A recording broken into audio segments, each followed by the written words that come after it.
ஸ்கேன முடிச்சுட்டு வேகமா பேசிடுவாங்க. ஐயோ டாக்டர், கொடி சுத்தி இருக்க கழுத்துல பேபிக்கு என்ன பண்ணணும்? வெயிட், இது எக்ஸ்ட்ரா ரியாக்ஷன். கோடிதாமா சுத்தி இருக்கு. அந்த சின்ன இடத்துல அந்த குழந்தை என்னதான் பண்ணும்? பேபிஸ் பயங்கர நாட்டி, ஒரு ஸ்டண்ட் ஹீரோ மாதிரி. அந்த கொஞ்ச நஞ்ச இடத்துல கர்ப்பப்பைக்குள்ள அவங்க நிறைய ஸ்டண்ட் பண்ணுவாங்க, கொடியோட நல்லா விளையாடுவாங்க. சும்மா தூண்டு மாதிரி கழுத்து மேல போட்டுருக்கலாம், இல்ல மாலை மாதிரி ஃபுல்லா சுத்திக்கலாம்.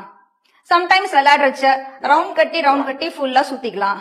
இல்லன்னா ரிவர்ஸ்ல சுத்தினாங்கனாக்க அந்த கொடியை அவுத்துக்கலாம். உள்ள குழந்தை தண்ணியில மிதக்கிறதுனால அந்த கொடி ரொம்ப டைட் ஆகி கழுத்தை நெரிக்க முடியாது. இன்ஃபேக்ட் ஒன்னு ஞாபகம் வச்சுக்கோங்க, பேபி மூக்கு வழியா சுவாசிக்கிறது கிடையாது கர்ப்பப்பைக்குள்ள.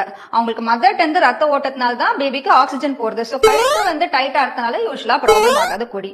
டெலிவரி டைம்ல பாத்துக்கிட்டா போதும். இந்த கழுத்து சுத்தி இருக்கிற கொடி உடம்புல இருந்து அப்படியே ஸ்லிப் ஆகி கூட வெளில வந்துடலாம். டெலிவரி டைம்ல அந்த கொடி அவுத்துக்கலனாலும் பரவாயில்ல, டெலிவரி ஆகுற டைம்ல அந்த கொடியோடய அப்படியே கூட பிறக்கலாம்.